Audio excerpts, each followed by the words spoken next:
There's an island in the middle of an ancient Greek sea. This is Crete.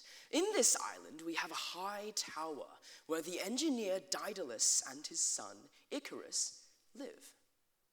They are imprisoned, forever stuck in that tower, safe from all the rest of the world, from all those horrors. But Daedalus has enough. Sure, although he lives in absolute safety, it seems so monotonous, so boring. Life goes on again and again and again. And even though he has a guarantee that he will live this way forever, he wants to break free. And so he makes wings from the flocks of those birds on that tower, and him and his son make an escape. Now, when we often look at safe spaces, areas where we feel like we can confide in, sleep in, meditate in forever, there's almost no reason to live in, to leave them. Why on earth would we abandon a place where we know everything into the unknown, where we know nothing?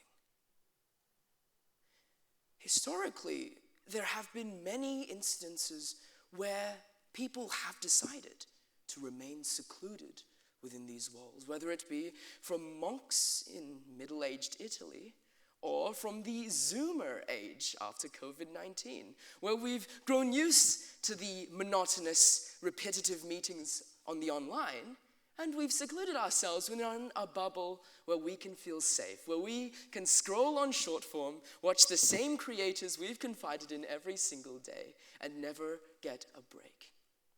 Because we know at the end that everything is within control. But at the same time, within the same periods of history, there are constantly those few individuals who break away from that glass cage and look out into the world of the unknown. The Italian monk Calvino, when he jumped off the Leaning Tower of Pisa with his homemade wings, he died. He left his secluded monastery where he could have grown old, and instead to go out in a splat.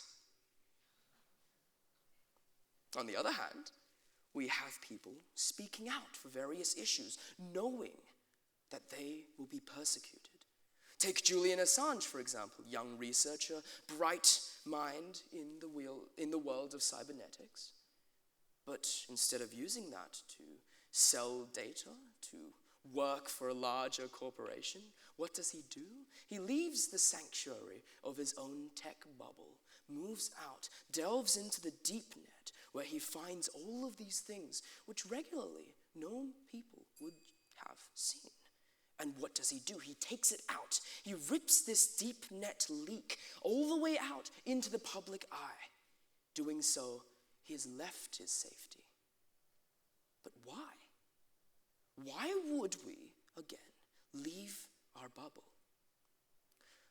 Well, the answer is generally pretty simple. We know that curiosity killed the cat, but at the same time, we don't know any cats who were necessarily killed by curiosity. And so we think we're the exception. We think that we can get away with this. And at the same time, our own mortality comes to mind, doesn't it? You think, okay, I'm on this little rock in the middle of the wide void, and I want to experience something. I want to live.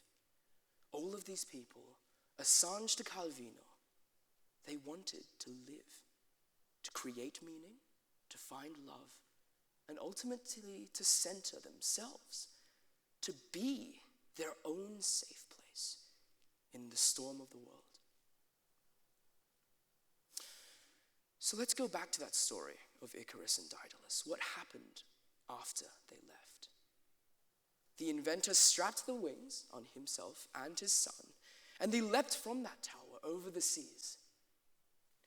And Icarus decides to disobey his uncle, to not fly in moderation, to not fly within the known bounds where people generally would think survive. Instead, he goes up. He goes up where no man had ever been. And in doing so, he lives. Like biologists who challenged the church 500 years ago, to activists who challenged the norm 2 years ago. Icarus flew high, but what happened to him?